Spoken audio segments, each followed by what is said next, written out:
আজকের কেন্দ্র বনগাঁ, কিন্তু জিতবেন কে? আসুন তাহলে জেনে নেওয়া যাক বনগাঁ কেন্দ্রের প্রার্থীদের বিষয় এবং অন্যান্য।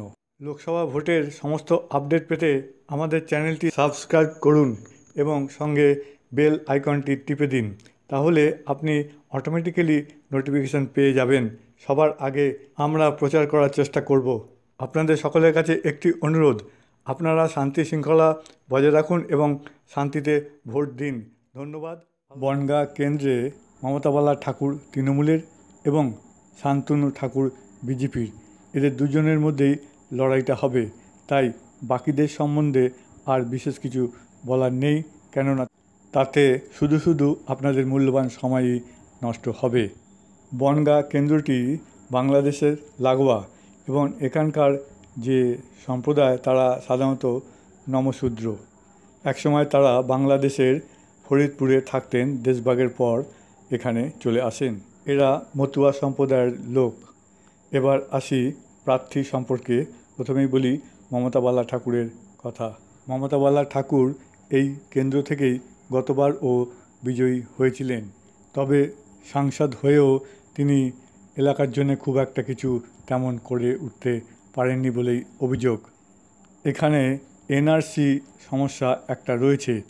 মমতা বালা ঠাকুর এনআরসি চান না, কেননা মমতা বন্দ্যোপাধ্যায় এনআরসি চান না, তাই তৃণমূলের হয়ে মমতা বালা ঠাকুরও এনআরসি চান না। তার মতে এনআরসি হলে তাদের অবস্থা ভালো হবে না, উল্টে খারাপ হবে। প্রচারেও সে কথা তিনি তুলে ধরছেন। এখানে যে ভোট হতে চলেছে তা মূলত এই এনআরসির উপরেই বেস করে। এবার আসি শান্তনু ঠাকুরের কথায়।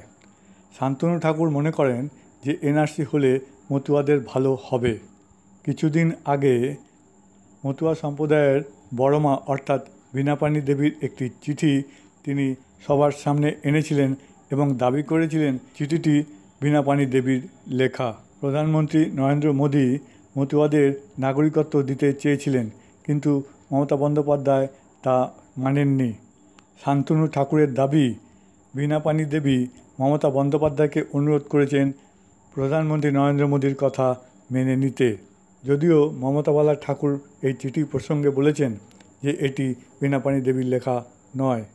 শান্তনু ঠাকুর ওই ঠাকুর পরিবার অর্থাৎ বীণাপাণি দেবী যেই পরিবারের লোক সেই পরিবারেরই ছেলে শান্তনু।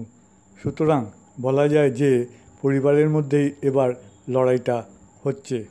এই বনগাঁ লোকসভা কেন্দ্রে এবারের ইস্যু আগেই বললাম যে এনআরসি নিয়ে। বিজেপি তথা নরেন্দ্র মোদী এবং অমিত শাহরা আগেই বলেছেন যে এখানে এনআরসি হবে। তারা আশ্বাস দিয়েছেন যে বাংলাদেশ, পাকিস্তান এবং আফগানিস্তান থেকে যে সমস্ত হিন্দু শিখরা ভারতবর্ষে আসবে তাদেরকে নাগরিকত্ব দেওয়া হবে। এছাড়া মতুয়া সম্প্রদায়কেও নাগরিকত্ব দেওয়া হবে। মমতা বালা ঠাকুর যে দাবি করছেন তা এখানকার মানুষ খুব একটা বিশ্বাস করছেন না। তারা চাইছেন তারা নাগরিকত্ব পান। আর যেহেতু এখানে এটি সবথেকে বড় ইস্যু, তাই অ্যাডভান্টেজ শান্তনু ঠাকুর।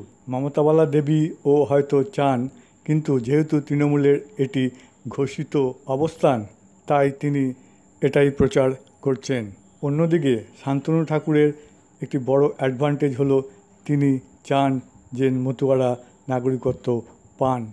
আগেই বললাম এখানে ভোট হচ্ছে এই একটিমাত্র ইস্যুকে কেন্দ্র করেই।